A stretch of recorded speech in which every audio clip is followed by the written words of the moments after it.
Bien. Bonjour à toutes et à tous. Et je voudrais d'abord vous dire le plaisir et l'honneur, je tiens à dire moi aussi à mon tour, l'honneur d'être ici à votre invitation. Je voudrais saluer les propos respectifs de vous deux, messieurs, monsieur le Président, le fait d'insister sur les valeurs, sur le côté, les aspects fondamentaux écrits dans la charte de cette vieille dame finalement. Alors je connaissais comme tout le monde l'existence de cette société savante, mais sur le fond pour moi c'était un petit peu vieillot, sauf ces dernières années, j'ai vu à quel point vous aviez un rôle à jouer, et je crois que maintenant vous devez prendre la pleine lumière parce que vous êtes aussi une société fédératrice quelque part et on a besoin de cela. Quant à vous, monsieur, sur vos propos plus techniques, même chose, vous démontrez ce que votre actualité et le rôle que vous jouez, c'est important à entendre. Et puis j'ai vu aussi que vous attachiez beaucoup d'importance à la communication, parce qu'on est dans un monde de communication. Et utiliser les outils modernes, c'est important de le faire, parce qu'on a justement les uns et les autres qui sommes convaincus à irriguer la population, pour que les gens comprennent le pourquoi, et dès l'instant qu'ils comprennent, ils adhèrent mieux et ça permet d'accélérer les choses. Alors j'avais prévu, moi j'aime bien la poésie, et j'avais prévu de citer quelqu'un, comme je travaille aussi sur les plans de médecine, on va voir un petit peu, je vais faire vite au fait, pour qu'on ait des temps d'échange aussi, puis que le représentant de l'AFP puisse aussi s'exprimer. La poésie, Pierre Liotagui, que beaucoup d'entre vous devez connaître. Moi, j'ai découvert son existence via la mission d'information sur les plantes médicinales que j'ai menée il y a 1 an, je vous en parlerai tout à l'heure, et qui écrit ceci. Utiliser les plantes à bon escient, c'est aussi les connaître mieux et apprendre à les respecter. Nous avons besoin de la liberté du monde vivant. Il a besoin de notre respect, je trouve ça très approprié. J'ai utilisé cette phrase pour accompagner mes vœux, qui étaient des vœux de réconciliation, la réconciliation nécessaire entre les humains, mais aussi la réconciliation entre l'humain et le monde vivant, l'ensemble du monde vivant, voilà, qu'il soit végétal ou qu'il soit animal. Je vais dire quelques mots de moi, parce que j'ai besoin d'expliquer. Parce que normalement, je n'aurais pas dû être sénateur. J'ai pas de profil, j'ai pas de style, j'ai pas l'histoire. Sauf que j'ai mon histoire et je me retrouve sénateur.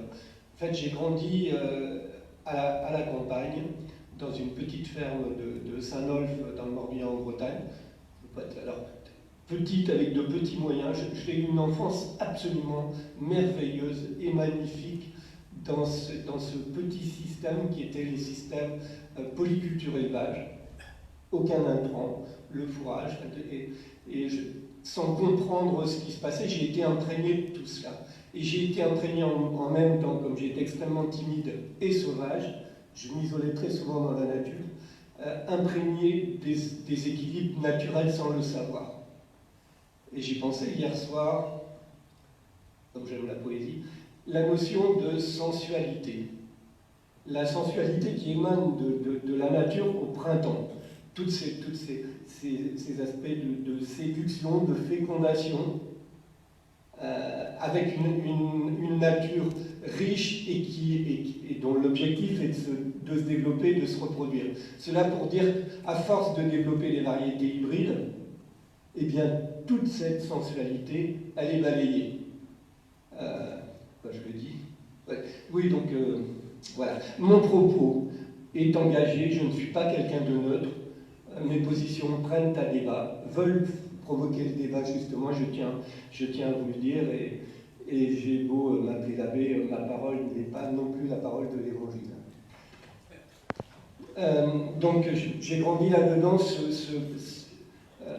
Et j'ai pu voir ensuite, enfin moi j'aurais pu devenir agriculteur, j'ai pas fait ce choix, et j'ai pu voir ensuite l'évolution de l'agriculture, d'une grande majeure partie de l'agriculture, avec les énormes progrès qui ont été apportés.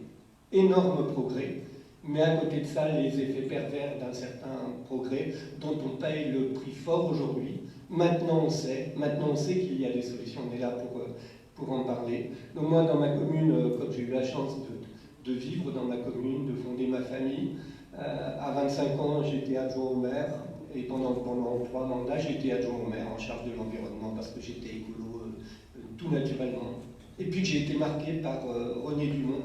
La première fois où je votais, c'était pour les présidentielles 74. La majorité était à 21 ans.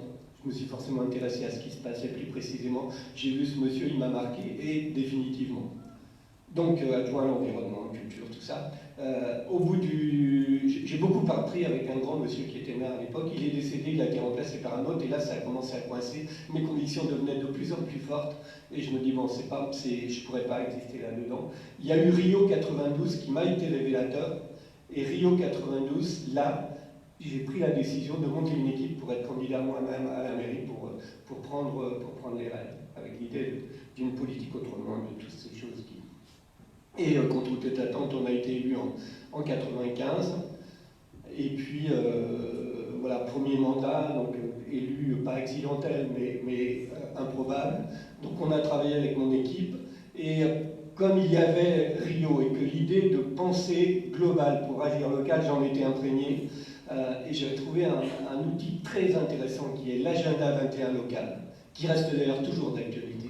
Si chaque commune, si chaque ville avait son... Il y en a beaucoup qui l'ont.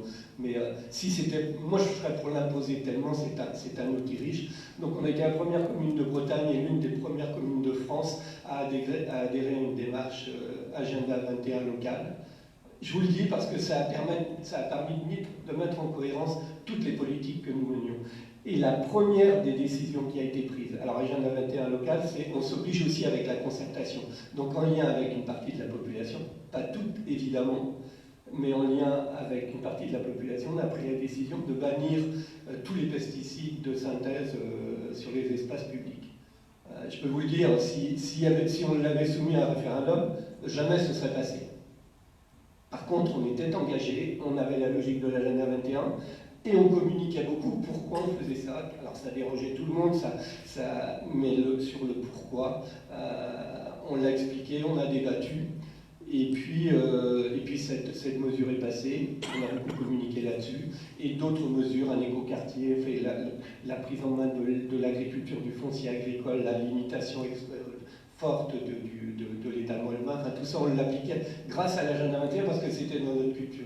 Et 2008 on me disait tu vas trop loin, c'est risqué politiquement, on ne va pas être élu et tout. Et c'est au point où mon conseil s'est lézardé et une partie s'est mise de côté et même a essayé d'être opposant, ce qui est la logique démocratique. Je vous dis, j'étais pas neutre, j'étais convaincu qu'il fallait avancer. Et en fait on a été réélu en 2008. Voilà, c'était mon 3e mandat. Et en 2008, je suis devenu président du projet du parc naturel régional du Golfe du Morbihan. Un vrai projet également, complètement lié au projet communal à mon sens. Donc je me suis exprimé là-dedans. Il a fallu lutter, tout ça, et avancer. Et puis il y a eu les élections de 2011, où je m'étais dit, j'avais vu les limites de l'exercice de maire, et qu'il y avait des choses à bouger là-haut. Alors un peu inconsciemment, quelque part, je suis candidat pour le Sénat, et puis je suis élu en 2011. Voilà. Alors, pour faire quelque chose, je ne veux pas rentrer dans le moule, mais je ne veux pas mépriser qui que ce soit, je n'ai pas envie d'être différent, mais j'ai envie d'être moi. Donc, ne pas rentrer dans le moule et pouvoir agir. Voilà, donc je me suis mis au boulot, et j'ai découvert un outil extraordinaire qui était utilisé au Sénat, c'est la mission d'information. Et j'intègre en tant qu'écologiste une mission d'information sur les pesticides et leur impact sur la santé et sur l'environnement. Je suis, alors si le mot est juste, je suis plus que conforté dans mes convictions. Mission d'information, 27 sénatrices et sénateurs, tous les groupes politiques sont représentés et on auditionne qui on veut. à savoir de tous les acteurs de ce domaine. Donc on a auditionné les fabricants de pesticides, les distributeurs, les agriculteurs qui les utilisent et qui les défendent, les agriculteurs qui ne les utilisent pas et qui défendent le fait de ne pas les utiliser, les agriculteurs ou les familles d'agriculteurs malades, tout le monde scientifique et de la médecine liée à cela. Et donc on a, avec cet outil, un panorama complet de la situation par rapport aux pesticides et leur impact sur la santé. On n'est pas allé très loin sur l'environnement, parce qu'on n'a pas eu assez de temps, tellement la santé nous a pris 6 mois de travail. Suite à cela, la mission d'information, elle est sanctionnée par un rapport. Et ce rapport, comme on a bien travaillé ensemble, et j'ai appris là véritablement le travail pluripolitique. Et aussi le fait que nos collègues, s'ils sont des adversaires politiques, ce sont aussi des êtres humains. Et en jouant sur l'aspect, sur la fibre être humain, eh bien ça change toutes les choses. Les votes peuvent ne pas être politiques d'un bord ou d'un autre. Et donc ce rapport qui a été montré comme exemplaire, il est voté à l'unanimité.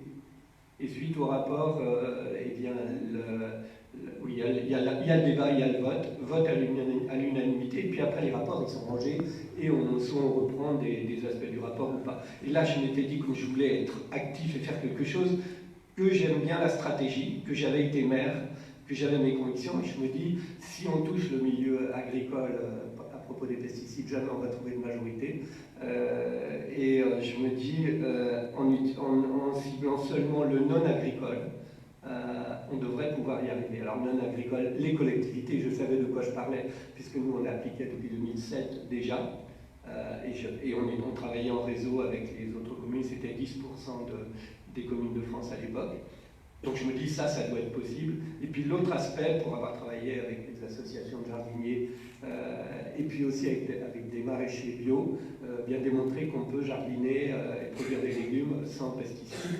Donc une petite loi toute simple, article 1, interdiction des pesticides sur les espaces publics des communes, article 2, interdiction dans les jardins domestiques, avec une différenciation de 2 ans, ça avait été négocié, on en parlait tout à l'heure, vous disiez ça devait être 2022 pour les jardins, et vous avez dit mais Ségolène Royal est arrivé là, elle a un petit peu bousculé tout le monde. En fait, Ségolène, alors c'était 2020 pour les communes, 2022 pour les jardins.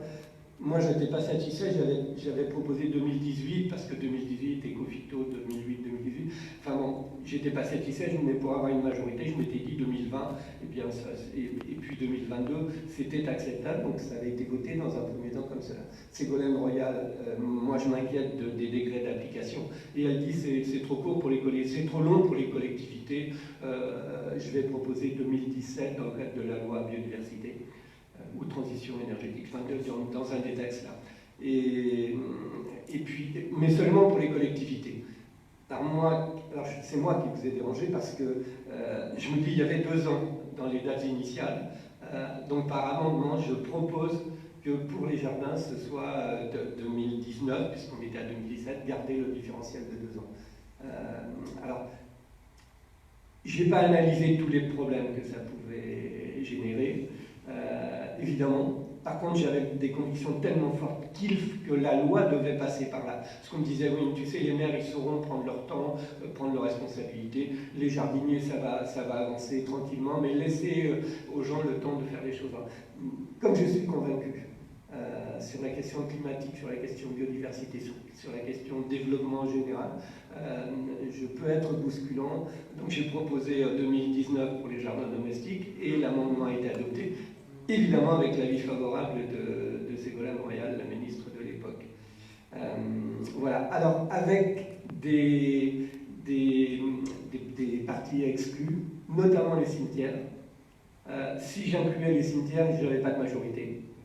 Je savais pourquoi, pour l'avoir vécu, 2009 sur ma commune, un été pluvieux, un décès, et je rentre de vacances, on me dit il faut que tu reçoives telle famille que je connaissais. Ils avaient eu un décès, tout le monde en pleure dans mon bureau. Joël, tu ne respectes même plus les morts, est-ce que tu te rends compte de où tu en es et tout. Et là, j'avais été profondément touché. Réunion de crise avec les personnels en disant maintenant le cimetière doit être toujours nickel, on ne va pas y mettre de pesticides, mais il doit être toujours nickel. Vous prenez de la main-d'œuvre en insertion, voilà, vous savez. là j'avais ressenti dans le fond de moi-même l'importance qu'avait dans la culture, c'était un côté même irrationnel, notre culture des cimetières minéraux. Je m'étais dit, on n'insiste pas, parce que certains m'avaient dit, ouais, tu commences à lâcher. Je m'étais dit, ça ne passera pas pour les cimetières. Alors, il y a eu ensuite le débat sur les terrains de sport, ça ne passait pas non plus. Et là, je me dis, bon, s'il n'y a plus que les cimetières et les terrains de sport, la loi, elle vaut le coup d'être votée, donc c'est en négociation. Et donc, on en débattra tout à l'heure sur la question des terrains de sport et notamment des golfs. Voilà, donc la loi a été appliquée donc 1er janvier 2017 par les collectivités, 1er janvier 2019 par les jardins, donc c'est tout récent et c'est une des raisons pour lesquelles on se retrouve là. Alors c'est encore un peu tôt, alors je voudrais, certains le savent, qui est là, Fanny Dupéret, qui est ma collaboratrice depuis plus d'1 an et qui travaille d'arrache-pied sur ces sujets. Donc il m'a préparé un état justement de la situation. Donc c'est un peu tôt encore pour un bilan précis, mais la loi Labbé dans les jardins semble bien acceptée par la population, avec notamment une augmentation de la fréquentation des sites jardiniers autrement. Une étude de l'enseigne botanique a montré qu'à ce jour, seul un Français sur 8 ignore le dispositif de la loi Labbé. 81,7% des Français ayant encore des produits à base de pesticides de synthèse sont prêts à s'en débarrasser. Près de 37% des Français qui jardinent régulièrement ou occasionnellement déclarent posséder encore chez eux des produits proscrits, mais seuls 10% déclarent ne pas vouloir se débarrasser de ces stocks de produits. Une majorité très écrasante des Français, 85%, approuvent les dispositions de la loi Labbé et 83% des Français réclament des informations pour jardiner au naturel. D'où l'importance du travail que vous menez. L'enseigne botanique a aussi... Alors à propos de l'enseigne botanique, ça a été un vrai allié, parce qu'on me disait sur l'aspect économique, qu'on doit évidemment prendre en compte, pour les jardineries, ça va être catastrophique. Alors il n'y avait pas botanique en Bretagne. Seulement lorsqu'on a travaillé sur ces sujets, Botanique s'est manifesté pour dire voilà, nous depuis 2008, on n'a plus aucun pesticide de synthèse dans nos étals et on fonctionne bien. Donc c'est devenu un allié pour faire avancer les choses. Donc sur la question des collectes, pour Botanique, de plus en plus d'enseignes communiquent sur la collecte des pesticides et Botanique le pratique maintenant depuis 5 ans. 8,5 tonnes de pesticides, c'est le tonnage le plus important depuis le lancement de cette opération en 2014. Donc 8 tonnes 5, c'était 2018. Donc ça montre bien un signe de changement des mentalités des jardiniers. La presse également a joué son rôle, parce que évidemment la presse a un rôle à jouer, et la presse a énormément repris, parce que c'est quelque chose qui bouscule la culture et les habitudes. La presse a joué son rôle, et puis de nombreuses associations des municipalités organisent des ateliers, organisent des événements autour du jardinage au naturel, et donc communiquent sur la loi. Et de ce fait, puisque la loi c'est la loi, se l'approprie et montre le côté positif de la loi, et montre aussi les solutions et les recherches de solutions, parce qu'on est encore loin d'avoir abouti, que la recherche, alors la recherche sous toutes ses formes, mais notamment la recherche collaborative a un rôle à jouer, avec la notion de plantes adaptées au lieu ou au terroir, donc d'où la notion des semences. L'idée, comme on l'a fait en agriculture, des mêmes semences pour le nord, la Bretagne ou le bassin méditerranéen dans les cultures de céréales par exemple. Par le passé, les semences paysannes qui existent encore mais qui ne demandent qu'à se réveiller, eh bien, permettent justement, parce qu'elles sont plus résistantes, mieux adaptées au terroir, eh bien, d'être plus résilientes. Favoriser les équilibres naturels, réhabiliter les prédateurs des ravageurs, donc c'est véritablement travailler avec les écosystèmes, et s'approprier les techniques qui sont déjà appliquées et éprouvées en agriculture biologique. le zéro phyto dans les villes permet d'avoir un peu de recul. Il est bien adopté par les villes, et à l'intérieur des villes, ce sont les habitants des villes, nos concitoyens. L'Agence régionale de la biodiversité en Île-de-France a publié un état des lieux sur les 690 communes ayant enseigné l'indicateur. 67% déclarent ne plus utiliser aucun pesticide dans la gestion de leurs espaces extérieurs, alors qu'elle n'était que 22% avant le 1er janvier 2017. Les collectivités franciliennes vont donc bien au-delà de la loi. Alors c'est national, mais je crois que sur le côté francilien, il y a eu un véritable travail, et dès l'instant qu'il y a un travail, il y a une émulation entre les communes, et donc ça fonctionne bien. Mais les autres régions sont pas mal placées non plus. Donc bien accepté par la population, une étude sociologique par des chercheurs de l'école, faite par des chercheurs de l'école de la nature et du paysage de Blois que l'on a rencontré, ont mené une étude sur plus de 3500 personnes sur l'esthétique d'une rue, qu'elle soit avec ou sans végétation spontanée. Le résultat préféré largement par la population est obtenu par le zéro phyto. Une nature spontanée, certes, mais contrôlée. Les personnes enquêtées ont préféré le trottoir contenant de la végétation intégrée, que ce soit des semis de fleurs en pied de mur. Alors le pied de façade, ça c'est typique, parce que lorsqu'on a la jonction entre l'enrobé du trottoir et puis le pied de façade, notamment les pissenlits, au bout de 6 mois, ils s'installent malgré tout. Soit le pissenlit va bien, mais pour beaucoup de gens, ça fait négliger. Alors l'idée, c'est de garder 10-15 cm de terre végétale au pied de la façade et de la végétaliser par des plantes mellifères, par des plantes jolies. Et ce qui se passe en général, c'est que c'est l'espace public, mais les gens dont c'est la façade s'approprient cet espace et l'embellissent eux-mêmes. Donc c'est une révolution culturelle sur la perception de la nature spontanée. Alors, la question révolution culturelle, pour moi, donc, vous avez compris pourquoi j'ai souhaité faire passer cette loi et trouver une majorité, mais je n'imaginais pas à quel point elle était révolutionnaire. Changer l'état d'esprit, je crois que le plus, c'est au sujet des cimetières. Alors vous le savez, les cimetières, on les a écartés de la loi. Dans mon idée, je me disais, mais les mairies, elles vont s'intéresser aux cimetières, ça devrait suivre malgré le fait que ce soit pas dans la loi. Et en fait, c'est pas sur tout le territoire national, mais de plus en plus de collectivités travaillent sur la végétalisation du cimetière. Il y a aussi de l'émulation, il y a aussi de la fierté collective. Alors les élus locaux, évidemment, qui mettent en valeur leur cimetière végétal, et la population qui intègre cela et qui se rend compte, alors il s'agit de contrôler évidemment la végétation, mais qui se rend compte que le cimetière végétal, il est beaucoup plus apaisant, et cette révolution-là, il aurait peut-être fallu 10, 15 ans, une génération pour la faire. Elle a été faite de fait à cause de la loi, alors que c'était même pas dans la loi. Ça, je trouve ça juste magnifique. Il y a quelqu'un qui s'appelle Cathy Bias-Morin, que certains d'entre vous connaissez sans doute, qui est la responsable des espaces verts de la ville de Versailles. Donc dans le cimetière des Gonards à Versailles, ils ont mené un travail sur pratiquement 15 ans de végétalisation. Et elle a une expression fabuleuse parce que toute la biodiversité y est revenue. Et elle dit, oh, on a juste réussi à mettre de la vie dans le cimetière. Et je trouve ça absolument magnifique. Donc, révolution.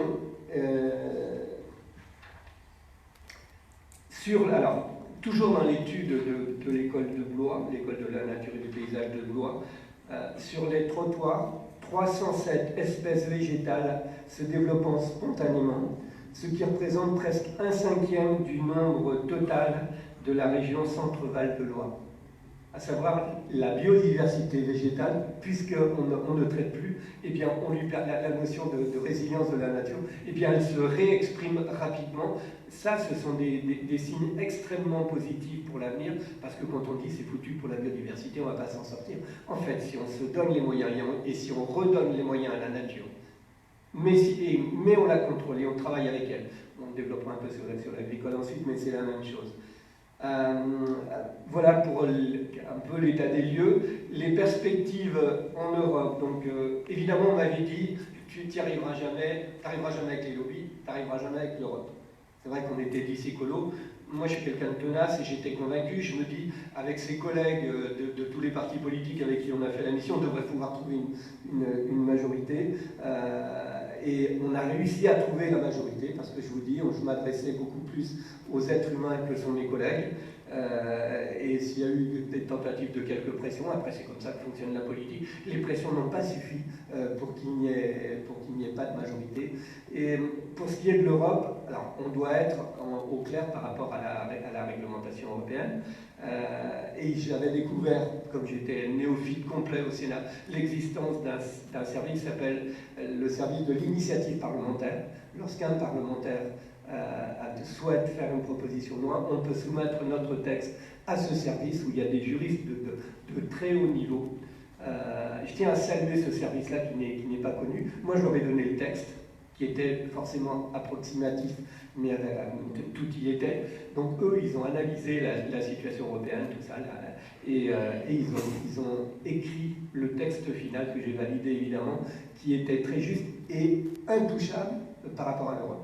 Parce que les lobbies, parce qui quelque part jouent leur rôle, mais on avait 6 mois pour faire tomber la mesure, et ils n'ont pas pu, donc elle a pu continuer.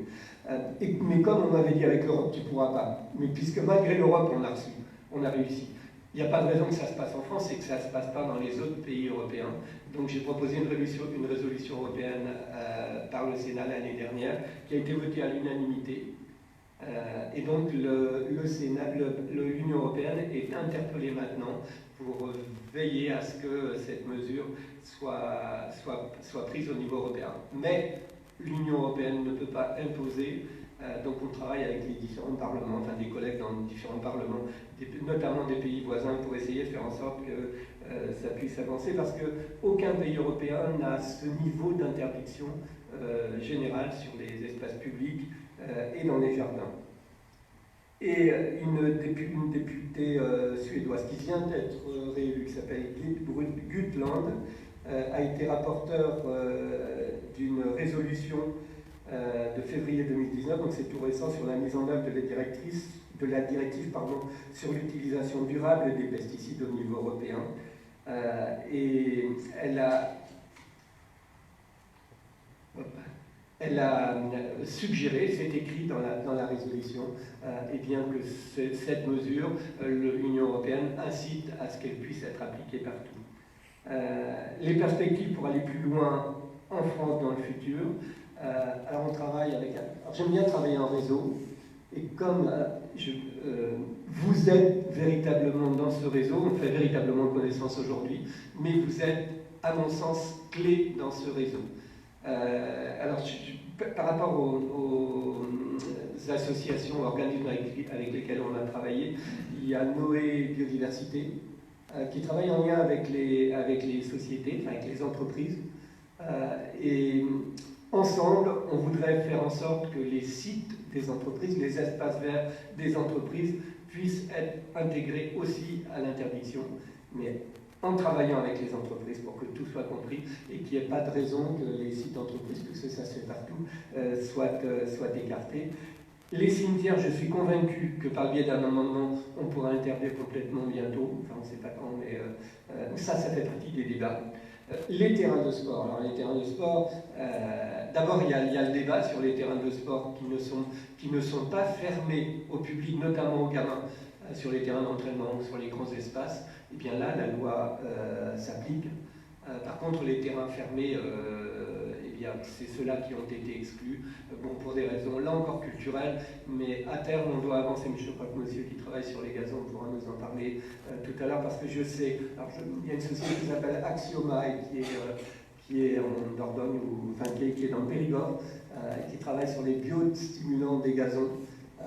Et qui dit qu'il y a des solutions pour se passer des désherbants sélectifs en travaillant sur le côté costaud des gazons. Donc ça fait partie des échanges que l'on pourra avoir. La question des copropriétés également, qui sont écartées la loi. Et puis, le travail qui est mené par les entreprises de paysage, puisque les professionnels ont été écartés en pensant aux agriculteurs, mais de ce fait, les entreprises de paysage peuvent continuer, ce qui veut dire que quelqu'un qui a les moyens de se payer pour l'entretien de son jardin à une entreprise de paysage, alors là, on a des choses à faire avancer. Et au passage, alors, on m'a aussi signalé la question du traitement des façades et des toitures avec des fongicides. Donc là aussi, parce que le résultat, ça va dans les réseaux d'eau pluviale, là aussi, il y a à travailler. Là, ça vient, là, ça vient de nos concitoyens, je trouve ça aussi intéressant. On nous signale, on nous alerte, mais pourquoi pas ça? Et je pense que ça, c'est à prendre en compte. Et aussi quelque chose qui nous a été signalé, que des jardineries, ça c'est à vérifier, continueraient à vendre des semences enrobées. Alors, les fameuses semences enrobées de pesticides. Donc on n'a pas le droit dans les jardins, mais si les semences enrobées sont vendues, là encore on a clarifié cette chose-là. Enfin également les préparations naturelles peu préoccupantes qui ont été évoquées tout à l'heure, et vous avez dit à juste titre, ce ne sont pas des remplaçants des molécules de pesticides parce qu'il n'y en a pas. Par contre, ce sont des outils, enfin oui, quelque part des outils d'accompagnement au traitement, un traitement soft et une alternative qui donne des alternatives aux jardiniers. Voilà, donc nous on souhaiterait, et on travaille avec les associations spécialisées ou syndicats pour élargir la liste des plantes qui peuvent être utilisables en préparation naturelle peu préoccupante. Et on travaille en lien avec les services des ministères. Alors, c'est aussi vraiment bien que le ministère de l'Environnement, je l'appelle comme ça encore, et puis le ministère de l'Agriculture soit représenté, parce qu'on ne peut bien travailler qu'en travaillant ensemble. Donc, on travaille en bonne relation avec vos ministères, les associations, et donc pour faire avancer l'ensemble de ce dossier qui est en marche, on va le dire comme ça, parce que ce n'est pas exclusif. Parmi les ouvertures, aussi la question de l'éducation à l'environnement. On se dit, pour évoluer véritablement, il faut commencer avec l'enfant dans son plus jeune âge. Alors à 2 reprises déjà, j'ai proposé des amendements pour que dans chaque école, il y ait un jardin pédagogique et botanique, avec plantes médicinales, pourquoi pas. Pour le moment, ce n'est pas passé. Chaque fois, on a une minorité qui va grandissant. Je pense qu'on y arrivera, parce que ça aussi, ça fait partie de l'éducation à l'environnement. Enfin, on a travaillé avec l'UICN français, donc Union internationale pour la conservation de la nature. Le congrès mondial, alors là, vous serez aussi intéressés, c'est l'année prochaine et c'est à Marseille. Et donc la semaine dernière, j'ai proposé, en lien avec eux, une motion visant à généraliser, alors on souhaite gagner le temps, mais une motion visant à généraliser la mesure du point de vue planétaire, parce qu'il faut avoir des ambitions. Donc ça, ce sera l'année prochaine. Enfin, sur la question agricole, parce que pour moi, la loi Labbé, c'est une toute petite loi qui ne concerne que 10% de l'utilisation des pesticides en France. Donc 90% c'est l'utilisation agricole. Alors comment travailler sur l'évolution du modèle agricole? C'est une nécessité aussi, je vous l'ai dit, par rapport à la biodiversité, par rapport à un tas de choses, mais aussi par rapport aux agriculteurs eux-mêmes. Donc il y a un travail à mener sur la promotion et le développement de l'agriculture biologique qui se passe des pesticides. J'aimerais bien qu'on parle un peu aussi sur les méthodes de permaculture au jardin, qui montrent que la terre peut être extrêmement productive en jouant avec les synergies. Je voulais citer Marc Dufumé, que vous devez connaître aussi. Il lui parle de toute la complexité des écosystèmes, certaines choses qui nous dépassent, qui doivent être expliquées, qui peuvent être expliquées scientifiquement, mais c'est toute l'alchimie du fonctionnement de l'écosystème. Comment faire en sorte que l'on se mette ou que l'on se remette à travailler en lien avec cette alchimie de l'écosystème. La question, je tiens à parler aussi de la question de la recherche, je l'ai évoqué tout à l'heure, véritablement la recherche, alors à la fois recherche fondamentale, mais recherche collaborative pour comment avancer collectivement et utiliser les expériences de terrain. Sur c'est l'aspect biovigilance ou biosurveillance, tous ces aspects-là, bien que tout le monde s'y mette, et là ça va permettre de véritablement de faire en sorte que la révolution puisse véritablement aboutir. Enfin, un point sur lequel on travaille avec mon équipe actuellement, ce sont les plantes médicinales, tout étant lié, biodiversité cultivée, la plante médicinale au service de la santé naturelle de l'humain, au service de la biodiversité cultivée, mais aussi de la préservation de la biodiversité sauvage, parce qu'il y a toute la partie cueillette en plantes médicinales. Aussi l'intérêt pour l'économie, parce que 80% des plantes médicinales utilisées en France sont importées, alors qu'historiquement, on est un pays de plantes médicinales. Donc derrière, il y a une nouvelle économie du développement local, de l'aménagement du territoire et de la création d'emplois. Voilà, j'ai peut-être été un peu long. Voilà, dresser le tableau et surtout le pourquoi de tout ça. Où on en est et comment on peut avancer encore plus ensemble pour réussir cette révolution qui est vraiment une belle révolution. Merci.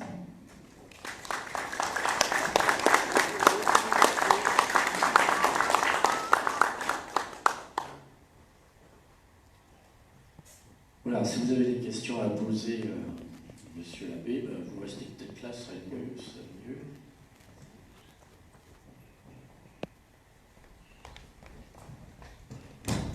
Monsieur l'abbé Patrick Mulan, président du Pacte pour le Jardin. Je voulais vous dire, je suis gêné quand même par votre loi. Pourquoi? Parce qu'en fait, les jardiniers amateurs, on passe pour des mauvais élèves, alors qu'on représentait quoi, 5% de l'ensemble des produits de traitement, qu'il y avait eu quand même pendant des années un travail de fait, de mener pour éliminer toutes les substances les plus toxiques, puisqu'on avait la mention emploi autorisé dans les jardins. Et qu'aujourd'hui, avec votre loi, on se trouve en fait à devenir des espèces de pôles de contamination possibles pour toutes les cultures qui vont se trouver autour de nous. En plus, vous nous avez parlé de santé publique, et là, en fait, 90% des gens qui utilisent des produits pesticides sont pour la nourriture des humains. Donc on est quand même dans un décalage à la fois intellectuel et pratique, et qui ne tient pas compte du nombre considérable des jardiniers amateurs, parce que si on prend 5% de l'ensemble de la consommation des pesticides pour 21 millions de jardiniers, ça ne fait pas beaucoup de pesticides par jardin. Et ça, je peux vous dire que même en étant quand même un jardinier, effectivement moi-même, mais en même temps un vulgarisateur depuis presque 50 ans, j'ai vu l'évolution considérable qui s'est produite au niveau des jardiniers, et on était, je pense les uns les autres, quand même très responsables et très raisonnables. Et il se pose un autre problème qui est, lui, purement pratique, à savoir que toutes les études sociologiques qu'on fait aujourd'hui au niveau du jardin montrent que non seulement il y a une perte de connaissances de base qui est considérable chez le consommateur moyen, mais également que la première chose qu'il veut faire, c'est de passer le moins de temps possible pour entretenir son jardin. Donc, et d'avoir des résultats, parce que moi, à la radio, par exemple, je reçois régulièrement des gens qui me posent depuis 18 ans toujours les mêmes questions. Donc, j'ai un problème, j'ai une solution. Alors, ils sont tous bio aujourd'hui, ils sont tous très très bio. Et on me pose, par exemple, tiens, pourquoi est-ce qu'il y a des raticides bio? Qu'est-ce que vous voulez faire? Vous voulez tuer des rats, hein? Donc, qu'ils soient bio, qu'ils soient pas bio, de toute façon, on veut quand même des solutions. Donc ça aussi, il faut y penser. Et ce qui m'a gêné énormément dans votre loi, c'est pas le fait de dire globalement il faut arrêter ce qui est dangereux, tout le monde est d'accord là-dessus, mais pourquoi est-ce que vous avez opposé les produits de synthèse aux produits naturels? Il y a des produits naturels extrêmement dangereux. Je vous rappelle quand même que dans la littérature de bio, et j'en ai beaucoup, on parlait de la roténone comme si c'était la merveille, ça a été quand même interdit ce truc-là.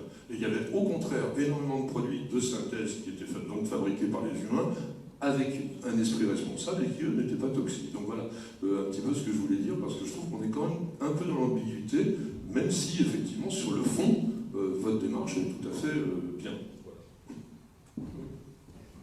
Alors, d'abord, c'est surtout pas, mais vous l'aurez compris, le but d'aller stigmatiser les jardiniers. Aujourd'hui, ce sont les agriculteurs qui s'estiment stigmatisés. Le but, c'est surtout de ne stigmatiser personne, de faire un constat, de faire le constat que des alternatives existent. Certes, il y a encore besoin de le travailler, mais elles existent et on se doit d'aller vers là. Alors, pourquoi les jardins et pourquoi ces pauvres jardiniers qui ont leur lopin de terre, souvent nourricier, pourquoi eux ils se retrouvent victimes alors que la grosse majorité de l'utilisation c'est ailleurs et c'est sur les produits de grande consommation alimentaire. Il y a aussi, je voulais expliquer, en allant sur le terrain agricole, rien ne se passait. Donc on avait un nouveau débat. Rien ne se passait, ou ce sera au fil du temps. Avec le glyphosate, ces jours sont comptés, j'en suis plus que convaincu, mais il faut du temps. Les autres molécules, alors CMR, cancérogènes, mutagènes, toxiques pour la reproduction. Dès l'instant qu'elles sont annoncées comme ça, il y a quand même derrière de gros risques.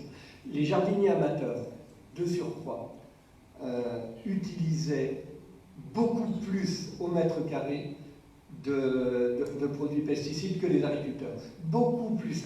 Alors les agriculteurs, évidemment, ils sont responsables aussi, les agriculteurs. Donc quand ils estiment qu'ils en ont besoin, moins ils en mettent, mieux ça vaut parce que ça coûte énormément. Alors que le jardinier, donc il va acheter son produit, dans le budget, c'est pas énorme parce que c'est pour des petites surfaces. Mais comme il y a le produit qui est vendu, alors ça on en a discuté, hein. Le produit qui est vendu, bon, d'abord il est vendu, donc il n'est pas dangereux. Au lieu d'aller mettre pour assurer le coup, au lieu de mettre une dose, on met parfois 3 fois la dose parce qu'on a le produit, il sera peut-être pas bon l'année prochaine. Il y avait ça, donc au mètre carré, beaucoup plus d'utilisation. Aucun jardinier, alors extrêmement rare jardinier, utilisait les protections individuelles, c'est pas les outils, les équipements EPI. Les équipements de protection individuelle qui sont obligatoires par les professionnels agricoles. Pour les jardins, il n'y a rien de tout ça. Donc, sans protection, mais puisque c'est vendu, c'est pas si grave que ça. Donc, plus de concentration, pas de protection personnelle. Et puis aussi, les jardins sont souvent en ville ou dans les bourgs, en lien direct avec les réseaux, avec tout ça. Et donc une pollution beaucoup plus importante. Mais je vous dis, c'était pas plus que les autres. Je vous le dis clairement, c'est de la stratégie. Pourquoi on est allé par là? C'était la stratégie pour mettre un pied dans la porte par rapport à ces produits qui, à mon sens, et certains les défendent encore, qui, à mon sens, sont toxiques, sont dangereux pour l'humain et pour l'ensemble de la biodiversité. On pourrait se dire, mais comme on ne peut pas faire autrement, ben, on fait avec et on fait au mieux. Mais on sait maintenant qu'on peut faire autrement, et mieux, on doit faire autrement. Je ne vous ai pas convaincu. Non, ça viendra. Ça viendra. Non, vous voulez juste avant.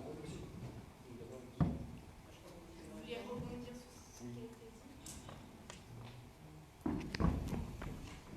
dit? Je voudrais rebondir sur ce que dit M. Gulan. Il a tout à fait raison. Il y a certains produits alternatifs biologiques qui sont catastrophiques. Vous avez parlé de CMR. Parmi elles, il y en a qui sont CMR aussi. Donc voilà, il faut aussi dire les choses dans son intégralité, je crois, et bien réfléchir à ce qu'on fait aussi. Voilà. Parce que les alternatives qui risquent de les remplacer ne sont pas forcément bonnes pour l'environnement non plus. Voilà. Et pour la santé du public. Voilà, je donne un exemple, l'huile de NEM, hein, c'est classé CMR. D'accord. Voilà. Et dans les gazons, donc pour le coup, moi j'ai toujours refusé de le faire homologuer parce que je sais que c'est très toxique. Voilà. Donc il y a une question de responsabilité, et la responsabilité, elle est aussi dans les produits bio. Alors, pardonnez-moi parce que sur cet aspect-là, je n'avais pas répondu. Sur la question des produits de biocontrôle dits naturels, il y a aussi à dire, sans doute qu'il y aura à passer vers des interdictions également. Moi, je ne veux pas être idéologue par rapport à ça, que le bio c'est tout bien, y compris avec des produits qui pourraient être entre les deux. Je crois qu'il faut qu'on avance et qu'on avance ensemble. pour faire en sorte que les risques soient minimisés et, comme je le disais tout à l'heure, que l'on travaille au mieux avec la nature. Si on parle par contre des préparations naturelles peu préoccupantes par définition. Donc là, il y a un travail à la fois de recherche à poursuivre là-dessus, mais aussi un travail auprès de l'ANSES qui est engorgé de dossiers, qui met du temps à donner les autorisations de mise sur le marché, puisque maintenant il y a les interdictions. Ce qui est peu préoccupant doit trouver sa place le plus rapidement possible.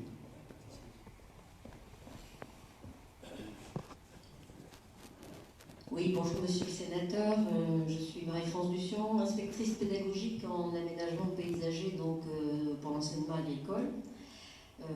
Alors je voudrais d'abord vous remercier pour le travail que vous avez conduit et la présentation que vous venez de faire.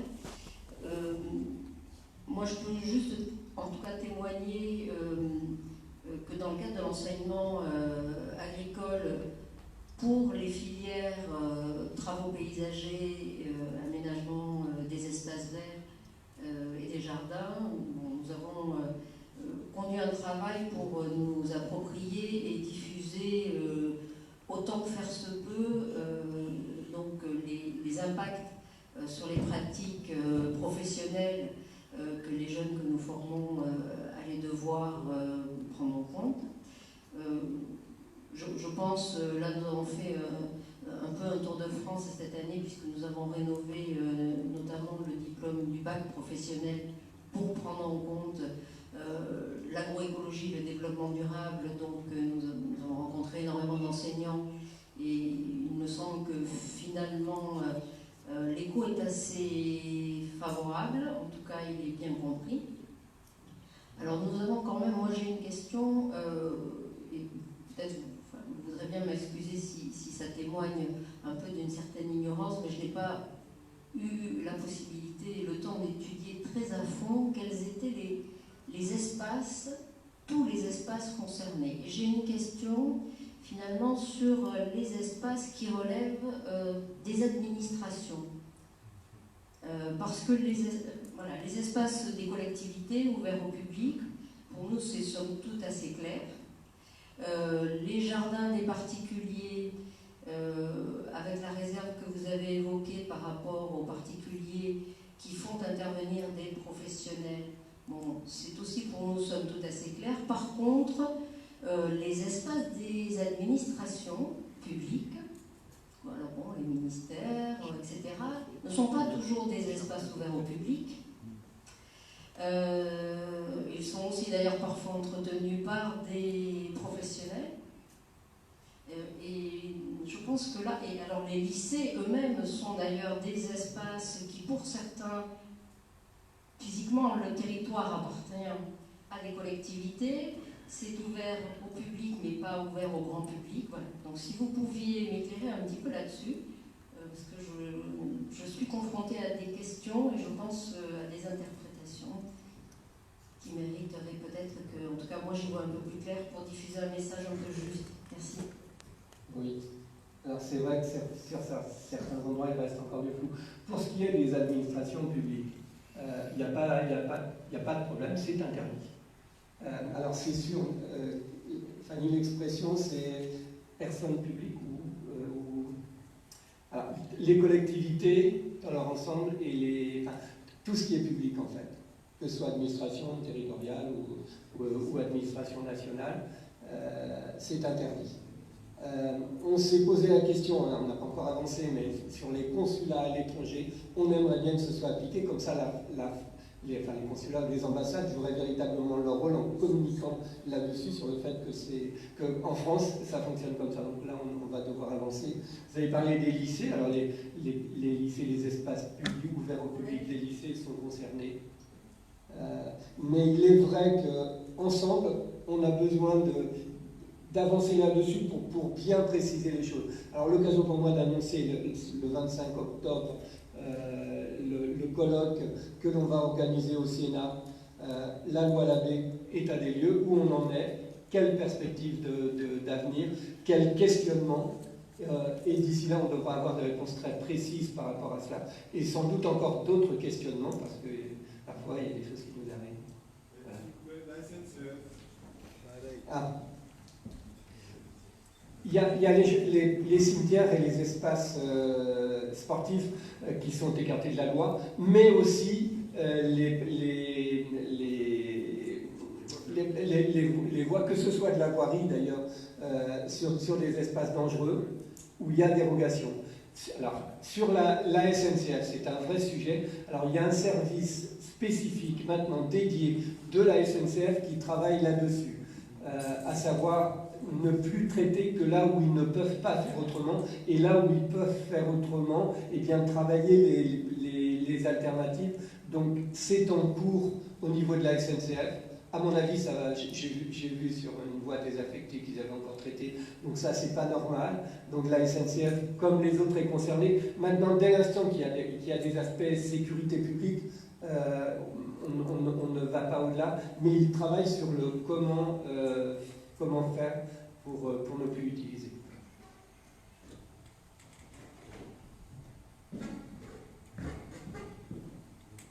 Oui, monsieur le sénateur. Un commentaire par rapport à la deuxième partie de votre intervention, et notamment les perspectives à court terme et à moyen terme. J'aimerais simplement vous dire au nom de la filière, nous avons aussi besoin de votre aide pour réussir cette conversion. Nous sommes dans la première année, le 1er janvier 2019, c'était juste hier ou avant-hier, donc tirer le bilan des pratiques et de l'acceptation sur le terrain au niveau des jardiniers particuliers, c'est encore difficile d'avoir de la visibilité. Alors quand je dis nous avons besoin de votre aide pour réussir cette conversion, c'est aujourd'hui on est bien face à une raréfaction des solutions naturelles pour le jardinier amateur, et on a besoin vraiment d'un accompagnement fort pour qu'il ne soit tout simplement pas démuni, parce que toutes les problématiques dans le jardin sont toujours présentes. Et c'est vrai qu'aujourd'hui, au travers d'un ensemble de dispositions, je ne suis pas certain qu'on se donne les bonnes conditions de cette réussite. Je vous donne quelques exemples. La surveillance biologique du territoire, qui est indispensable dans le GEVI pour que, avec moins de solutions et des solutions beaucoup plus techniques, on puisse, en tout cas, détecter la nécessité ou pas de faire des interventions, eh bien, elle est clairement victime des arbitrages au niveau ministériel, et on ne peut plus assurer cette surveillance biologique du territoire. Un autre exemple, alors Jardiner autrement, la SNHF évidemment fait un travail phénoménal pour faire la promotion de ce Jardiner autrement, mais on est face à une cible, à une population de 21 millions de jardiniers. Les moyens qui sont consacrés et qui sont là en général en diminution importante ne sont probablement pas à la hauteur des enjeux de communication. Donc on communique sur les interdictions, c'est très bien, c'est indispensable, et croyez-moi, pour le vivre au quotidien, il faut rappeler le périmètre d'interdiction de votre loi, et on le fait chaque jour, mais il faut aussi communiquer, ne pas laisser les gens sans solution. Et ça, c'est indispensable avec des programmes de communication, de sensibilisation de grande envergure. Et puis dernière chose, il faut quand même assurer le maintien d'un nombre raisonnable, dans l'esprit de votre loi tout à fait, mais de solutions. Et aujourd'hui, on peut être relativement équilibré. Donc si on peut effectivement travailler collectivement à vos côtés pour souligner les impasses, les difficultés, les nécessités d'accompagnement, sachez que nous répondrons présents collectivement. Donc là, on est, à mon sens, dans notre rôle politique, parce que certes, il y a la loi, j'estimais que c'était de notre rôle de la voter. Il y a l'application de la loi et les alternatives. Je partage complètement votre point de vue. J'entendais dire tout à l'heure que telle mesure, eh bien, on ne peut plus la mener parce qu'on n'a pas les moyens de le faire. Moi, il se trouve que cet après-midi, je suis en Bretagne avec François de Rugy. Ça fait partie des choses que je vais lui dire. Et que derrière, les financements ne sont pas énormes. Mais encore faut-il les avoir, y compris sur tout cet accompagnement-là.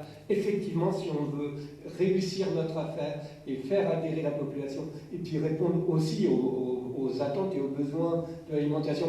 On m'avait signalé, ce qui est complètement vrai, la notion de jardin nourricier. De familles pour qui, bien l'essentiel de leur alimentation, c'est le jardin. Ils ont été habitués avec les produits. Comment ils font maintenant? On n'a pas le droit de les laisser dans le vide. Alors c'est là où d'abord, moi je voudrais encore une fois saluer les uns et les autres la qualité des travaux que vous menez, mais maintenant dire aussi à nous de défendre les soutiens pour qu'ils puissent être mieux menés. Et encore, je le dis encore une fois, la question du soutien à la recherche.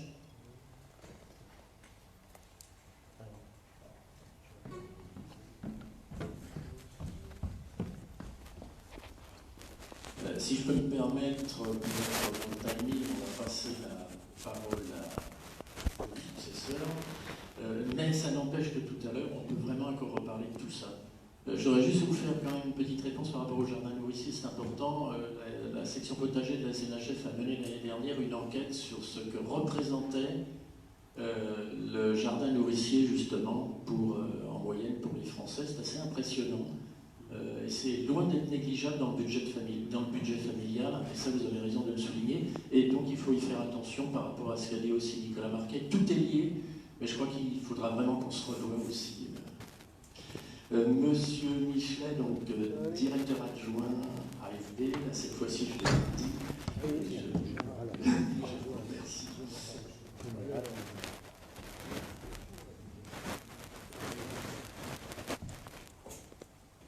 C'est difficile, je l'ai dit tout à l'heure à l'intéressé, de parler après Joël Levé, qui n'est pas conforme au protocole. Normalement, je ne devrais pas parler après un parlementaire. Mais il m'a autorisé très gentiment, donc je vais quand même le faire. Ce que je vais vous dire, c'est un petit peu en vrac, vous me le pardonnerez. Voilà. Le travail, c'est ça. Je n'avais pas prévu de vous raconter ma vie, mais je vais raconter la tienne. Je vais raconter un peu sur le plan anecdotique. Donc ma fonction actuelle, c'est d'être directeur général adjoint de l'Agence française pour la biodiversité. J'ai fait énormément d'autres trucs dans ma vie, quand même très largement lié au monde de l'environnement, mais ma formation initiale, c'est ingénieur agronome. Et comme il a cité Marc Dufumier, c'était mon prof. Mais je peux vous dire qu'à l'époque où j'y étais, malheureusement pour moi, ça fait un petit peu longtemps, c'est à peu près à l'époque où la majorité électorale était à Marc Dufumier, comme les autres, à l'Institut national agronomique, ne parlait pas tellement de problèmes d'environnement, ni de problèmes d'impact des pesticides. Ça montre quand même le chemin qui a été parcouru, je pense. Au moins psychologiquement depuis. On parlait beaucoup de rendement, de vaches qui produisaient des dizaines de litres de lait chaque jour, et comment on pouvait faire pour que ce soit encore un peu plus, en fait, etc.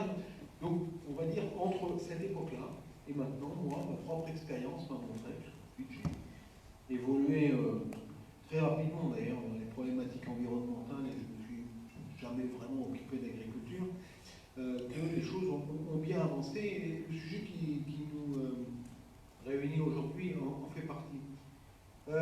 Vous avez des jolis kakémonos ici, je vais y revenir, et puis sur cette diapo et sur d'autres qui ont été projetés tout à l'heure, on voit apparaître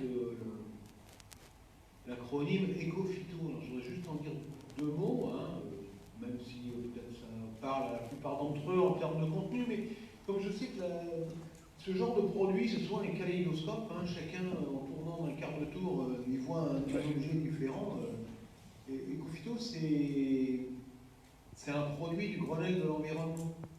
Donc ça a une douzaine d'années sur le plan conceptuel.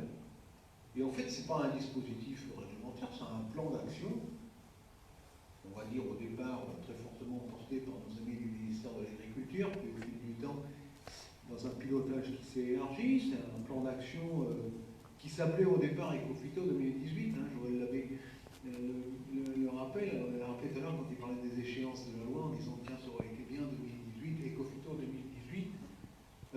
Et sa célèbre formule, réduire de 50% l'utilisation des produits phytosanitaires d'ici 2018, ça c'était en 2008, virgule si possible. C'est le si possible qui a fait tout le secret des évolutions successives de ce plan d'action gouvernemental ou interministériel. L'ambition de départ du plan Ecophyto, on peut le dire comme ça, c'était quand même l'agriculture. On va dire là-dedans, à l'époque, les usages non agricoles et les jardins des particuliers, c'est pas vraiment le cœur de cible. Et donc c'est un plan qui est constitué de plein de briques. C'est pour ça qu'il est compliqué à cerner. Tout à l'heure, le représentant du ministère de l'Agriculture disait à propos d'épidémiosurveillance, je crois, le budget a été réduit, je vais y revenir, de 23%. En fait, il parlait du budget de l'AFP. Puisque, en fait, c'est un plan, c'est un plan qui comporte plein de briques, des briques qui ne sont pas financières. Certificat d'économie de production etc. Les briques sont nationales. Et ça, la partie nationale, les actions de recherche, les actions en faveur des bulletins de santé végétale, du réseau des fermes des filles, enfin tout ça, ce volet national du plan, qui n'est qu'une partie du plan, il est financé par l'Agence française pour la biodiversité. C'est un peu bizarre peut-être pour certains, mais c'est comme ça. En tout cas, c'est comme ça que ça fonctionne. Je vais y revenir dans une seconde. Mais il y a aussi dans ce plan Éco-Phyto un volet régional qui est financé par les agences de l'eau, un volet dans chaque bassin qui est aussi financé par les agences de l'eau. En fait, produit très vaste et assez difficile à cerner, donc qui comporte différents aspects, mais dans lesquels dès 2010, en fait, les préoccupations concernant les espaces non agricoles sont apparues. Elles sont apparues aussi pour les raisons qu'évoquait Joël Labbé, c'est-à-dire, on ne fait pas offense à la loi Labbé en disant ça, l'interdiction, par exemple, de l'utilisation de pesticides par les collectivités, c'est une chose qui est apparue comme étant de portée universelle au travers de la loi qu'a portée Joël Labbé, mais en fait, il y a eu beaucoup de communes en France qui avaient anticipé là-dessus, qui est le cas de Saint-Dolphe, célèbre commune bretonne. Je citerai de l'autre côté de la France le cas d'une autre agglomération de taille un petit peu plus importante avec laquelle j'ai eu l'occasion de travailler, la communauté urbaine de Strasbourg, hein, ça s'appelait encore comme ça à l'époque, la communauté urbaine de Strasbourg, n'utilisait plus de produits phytosanitaires depuis 2007. Hein. Donc la loi, je peux la qualifier comme ça, c'est un genre d'accélérateur. C'est-à-dire on est passé d'une tendance qui quand même naissait, beaucoup de collectivités qui étaient intéressées par ça, à autre chose. Donc voilà, là-dedans, la partie dite GEVI, jardin, infrastructure, jardin, espace végétalisé, infrastructure du plan Éco-Phyto, il faut avoir conscience du fait que c'est une brique, mais c'est quand même une relativement petite brique, ce qui peut expliquer parfois certains effets induits négatifs d'ajustement, de répartition du budget du volet national du plan Éco-Phyto que gère l'AFB, hein, il est inchangé depuis une dizaine d'années, hein, c'est toujours le même. Comme les priorités évoluent, il faut faire un peu plus de recherche, un peu plus de ceci, il faut faire un peu moins de cela, et c'est dans ce cadre-là que ces ajustements ont lieu. J'allais dire, je le dis de façon amicale et constructive, il faut aussi peut-être s'habituer à ce que les dispositifs de subvention publique, ça permette de faire démarrer des choses, et ensuite ces choses qui ont été aidées à démarrer, il faut qu'elles s'auto-alimentent. Je ne connais pas... souvent, je parodie un ancien président du Conseil, on disait comme ça à l'époque, il disait qu'il faut demander plus à l'impôt et moins aux contribuables, si vous voyez ce que je veux dire. Hein. Donc, forcément, gérer, c'est choisir, et donc, on ne peut pas avoir des systèmes de financement public en millefeuille qui est que ce qu'on a commencé, on le continue indéfiniment, puis on rajoute des choses derrière. En général, ça se passe de façon plus complexe, avec des arbitrages, des choses nouvelles apparaissent et d'autres sont réduites, voire même disparaissent au fil du temps. Quelques illustrations, donc l'AFB et le gestionnaire financier, enfin, on porte dans son budget, évidemment dans le cadre d'un plan interministériel copiloté par 4 ministres, pas moins, le financement du volet national du plan Éco-Phyto, dont ce volet jardin, espace végétalisé, infrastructure, ce qui permet d'aider, de financer, subventionner des actions comme Jardiner autrement, que porte la SNHF, comme la semaine des alternatives aux pesticides, hein, sur lequel on travaille avec Génération Future, comme l'exemple qui a été cité de Noé Conservation tout à l'heure, qui travaille avec le monde des entreprises, hein, ou bien la plateforme Terre Saine, donc ça c'est Plantécité qui la porte, et ça c'est orienté vers les collectivités locales. Donc c'est un peu tout ça qui constitue la partie nationale non agricole du plan Éco-Phyto. On y retrouve des usages par les industriels, les particuliers, les collectivités, et tous les ans une grande campagne qui est portée en maîtrise d'ouvrage par l'AFB, hein, dans le cadre de ses missions et de son budget.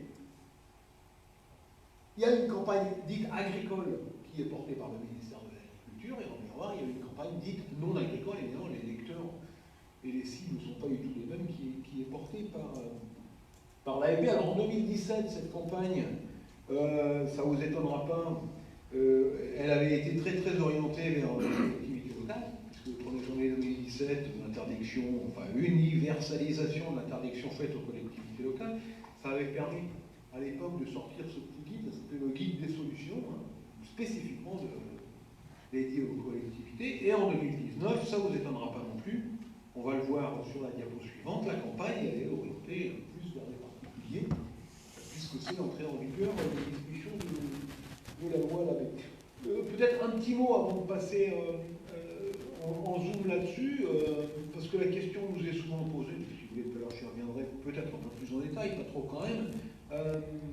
À l'AFB, on est porteur de beaucoup de missions, j'en redirai un mot juste après, dont cette mission de financement du volet national du plan Éco-Phyto, bien sûr, mais aussi une mission de police. Il y a plusieurs centaines de personnes à l'AFB dont le travail quotidien est d'exercer des missions de police sur le terrain, donc sur l'ensemble du territoire national, en métropole et même en outre-mer. Et donc une question qui nous a souvent été posée, c'est mais la loi Labbé, elle a interdit aux collectivités d'utiliser les pesticides de synthèse dans les espaces publics, avec les exceptions qui ont été rappelées. Et alors, est-ce qu'il y a des contrôles? La réponse est oui. La réponse est oui. Il y a des contrôles qui ont été engagés dès la fin de l'année 2017, peut-être pas le 2 janvier quand même, et poursuivis en 2018 vers les communes, où il y a peut-être des maires qui ont été un peu étonnés, mais globalement l'accueil est plutôt bon. Il faut dire aussi, comme ça s'est fait en police de la route pour d'autres obligations, qu'on a utilisé une posture, je vais dire, plutôt pédagogique vis-à-vis des élus, c'est-à-dire faire le bilan avec eux de ce qu'ils faisaient, constater s'ils avaient un plan de désherbage ad hoc, visiter les locaux où sont stockés les éventuels produits autorisés, vérifier que les produits qui étaient stockés étaient autorisés, etc. Et là, dans la plupart des cas, sinon je pense qu'on aurait fait un succès modéré si on avait immédiatement transmis ça au procureur de la République, puisque la mission de l'AFB, c'est une mission de police judiciaire. Quelque chose qui ressemble à un genre de rappel à la loi, on va dire, avec des demandes de mise en conformité des locaux, des documents de travail dans des délais relativement brefs. Il y a quelques centaines de contrôles qui sont faits comme ça chaque année. Donc, après, chacun appréciera si c'est beaucoup ou pas beaucoup. Je ne vais pas glisser sur ce qui se passera pour les particuliers, parce que je pense que ce ne sera pas franchement nous qui auront ça.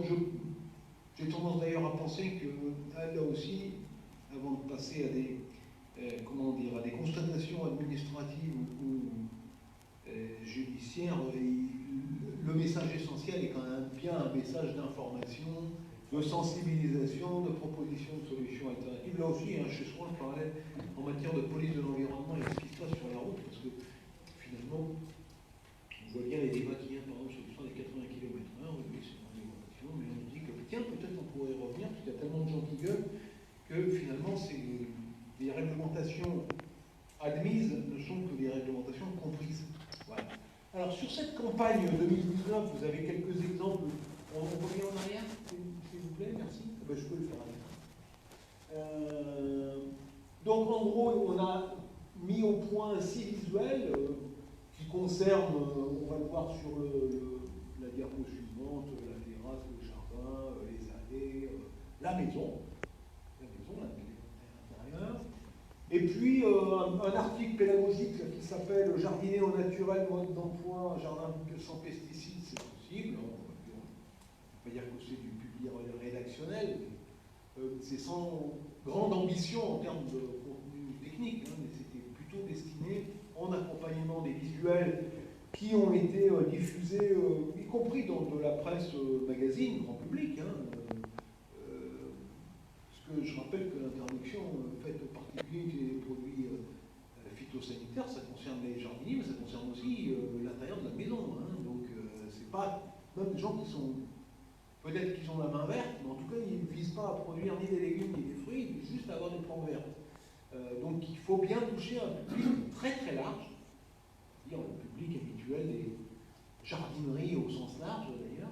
Et donc ça a passé aussi par des diffusions avec des magazines comme Femmes Actuelles ou TV Loisirs. On peut dire que ça n'a qu'un rapport assez indirect avec la question des experts en culture potagère. Et puis une petite vidéo qu'on verra à la fin, là aussi, hein, c'est extrêmement simple. Vous avez là-dessus la façon dont les choses ont été diffusées en termes de rappel. Et bien sûr, tout ça renvoie sur le cœur du réacteur, hein, pour nous, qui est le site Jardiner Autrement que gère la SNHF, de manière à ne pas multiplier, à ne pas se perdre aussi dans des choses trop compliquées qui finalement nuisent à la bonne compréhension du message. Alors ces petits visuels, vous les connaissez, jardin, potager, terrasse, balcon, allée, maison. On a à peu près balayé tout. Le message étant toujours le même, hein, c'est 1000 fois mieux pour la santé et la planète. Hein. C'est pas que une histoire de préoccupation environnementale, il y a même une histoire de santé publique. Je ne vais pas revenir, parce que c'est pas mon propos, sur ce qui était dit tout à l'heure sur les utilisations agricoles, mais on a quand même des indications assez fortes sur les problèmes de santé publique qui sont encourus dans le monde agricole, à travers des exemples qui ne sont pas que français d'ailleurs, qui ont été assez démonstratifs de ces difficultés. C'est pareil, et je ne reviens pas non plus sur ce qu'a dit Joël Lavé sur la question des doses utilisées dans les usages non agricoles, du fait que c'est mangé souvent dans des zones habitées. J'ajouterais, ça c'est mon passé dans le monde de l'eau qui m'y amène, que c'est aussi, c'est moins le cas dans les jardins, mais beaucoup le cas pour les collectivités, souvent aussi sur des espaces qui sont à proximité d'espaces imperméabilisés. Donc en gros, tout ce qui n'est pas retenu dans le sol passe à la vitesse grand V directement dans les cours d'eau, dans les réseaux d'assainissement. Donc il y a des questions d'impact qui sont extrêmement brutaux, pointus, etc., etc. Voilà ce que je voulais dire sur cette campagne. Deux mots quand même pour finir, sur une vision un peu plus large. Alors je l'ai dit tout à l'heure, c'est l'Agence française pour la biodiversité qui gère le financement du volet national du plan Éco-Phyto. Alors ça mise dans votre rapport. Certains, d'autres voient bien le rapport entre la préservation de la biodiversité et la diminution de l'usage des produits phytosanitaires. Et en tout cas, la question de la préservation de la biodiversité et les problématiques agricoles d'une manière plus générale, puisque le dialogue est constant, il est parfois un peu vif, mais en tout cas, il existe. L'agriculture ayant la chance ou la malchance, en tout cas, d'occuper une immense partie du territoire national. L'agriculture au sens large. Forcément, sur cette question, elle revient de façon récurrente sur la question de préservation de la biodiversité au sens large.